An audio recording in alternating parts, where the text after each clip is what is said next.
Hey, what's up everyone? Thanks for clicking on the video. This is David Pendleton, and now I'm going to cover the pro level holes 11, 12, and 13. I'm doing these three holes together because I was able to pick up a drop on each hole.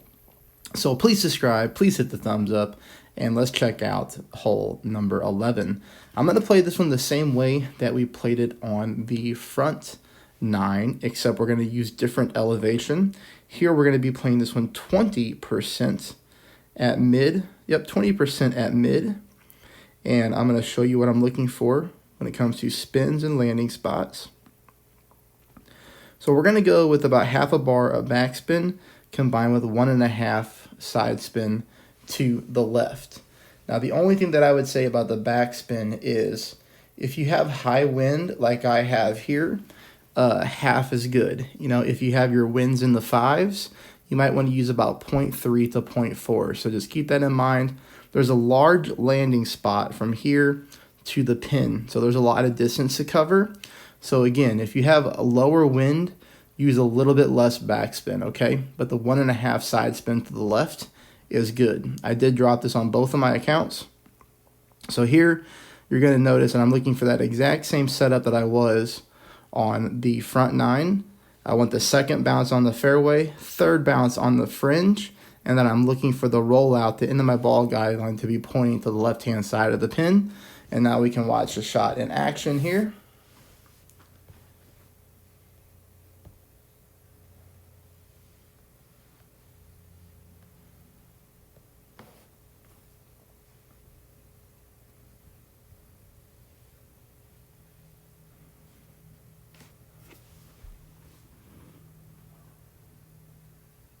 You see how we hit that fringe, and it rolls our ball very nicely towards the cup. Came in on the left-hand side, but that's okay. Like I said, I was 2 for 2 on this hole when it counted, so I'll take that. I also picked up an albatross on both my accounts too. Now on this spin here, on the drive I should say, we're going to go 4.5 to 5 bars of top spin at the most. Don't go 6 top, because if you do, you're not going to be able to take shot number 2 with your sniper. You're going to be caught in between clubs, so we want to make sure that we're taking that sniper rough bump for the albatross opportunity. So 5 bars of top spin, 3 bars of side spin to the right. I put my red ring right there against the rough line on the right-hand side. Then I make my pull. And don't use any overpower here either. Keep in mind, we just have got to make sure that we're able to take shot number 2 with our sniper. I was very, very lucky as I made the albatross with my grizzly on one of my accounts because I did get caught in between clubs, so I had to take a max distance shot with my grizzly. But what you want to do here is take this one minus 5% at minimum. I made this every single time with the perfect ball in practice. 3 bars of side spin to the left combined with 2 bars of top spin, so 2 top, 3 left. And then here you're trying to find a spot high up on the green, or high up on the rough, I should say, to where we can favor the left-hand side of the pin. 5.8 miles per hour, very, very low ring pull here. This was only like 4.4 or 4.5 rings, that's it.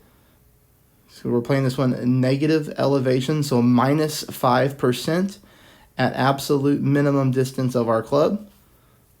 Like I said, this one was very, very consistent. And we drop it in for the albatross. This will take us here to hole number 13. I made this 1 out of 2 times on my accounts. 3 bars of side spin to the left. Almost 7 bars of top spin. So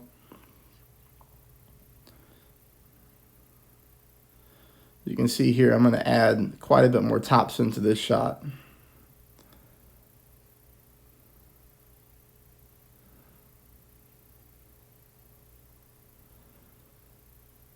So it's probably about 6.8 bars of top spin, I guess.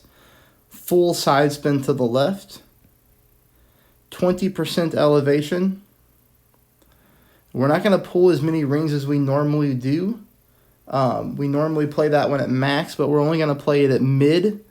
That's all we need for the wind push is a mid-distance pull. You can see we come in almost dead center there.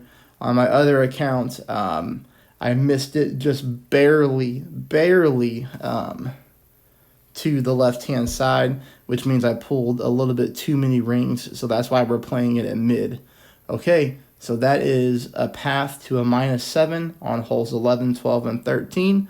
I'll continue on to the rest of the tournament now. Thanks, everybody.